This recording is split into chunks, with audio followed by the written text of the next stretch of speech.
विजय असो.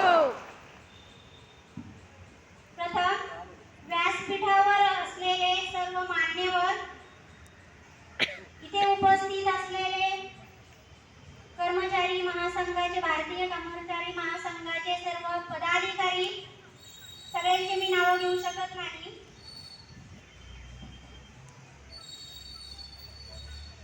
माननीय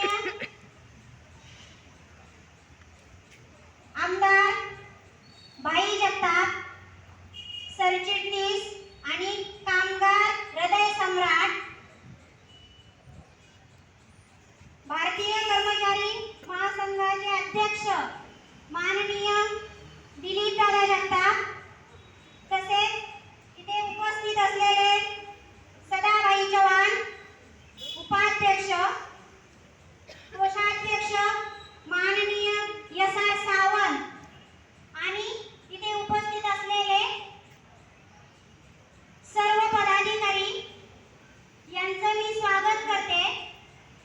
सर्वप्रथम तुम्ही आम्हाला वेळ काढून मार्गदर्शन केलं त्याबद्दल मी नवले हॉस्पिटल सर्व कर्मचाऱ्यांच्या वतीने आपली ऋणी आहे की तुम्ही तुमच्या युनियनचं सभासदत्व आम्हाला मिळवून दिलं.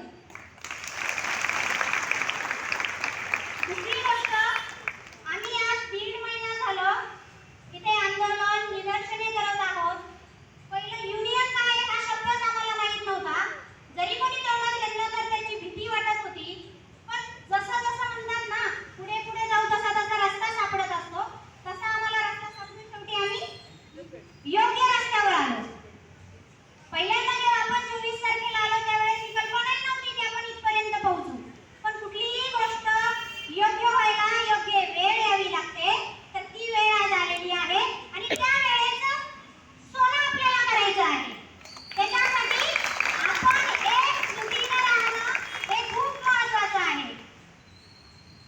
सर, आज 2006 पासून ही संस्था चालवत आहोत. पहिली सुरळीत होती. 2012 नंतर हे पगाराचे प्रॉब्लेम चालू झाले. त्याच्यानंतर 2 महिने, 2चे 3, 3चे 4, 4चे 9. अन्याय करणाऱ्याची हिंमत तेव्हाच वाढते की एक अन्याय केल्यानंतर दुसरा आपण सहन करतो, त्याच्यानंतर तिसरा अन्याय करण्याची ताकद त्याच्यापुढे वाढते आणि ती ताकद आपल्या मॅनेजमेंटची वाढलेली आहे. का? तर आपण तो अन्याय सहन केला. अन्याय करणाऱ्यापेक्षा अन्याय सहन करणारा हा जास्त गुन्हेगार असतो. तो गुन्हा आपण केला, पण त्याची जाणीव आपल्याला योग्य वेळी झाली.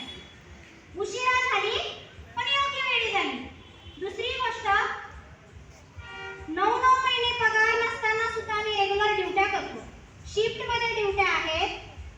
आम्हाला इव्हन आम्ही कोविड मध्ये 6 महिने पगार नसताना काम केलं. जे की लोक पगार देऊन लोक काम करायला तयार नव्हते, पण आम्ही बिनपगारी 6 महिने कोविड मध्ये काम केलं. तरी आमच्या मॅनेजमेंटला आमची किंमत नाही.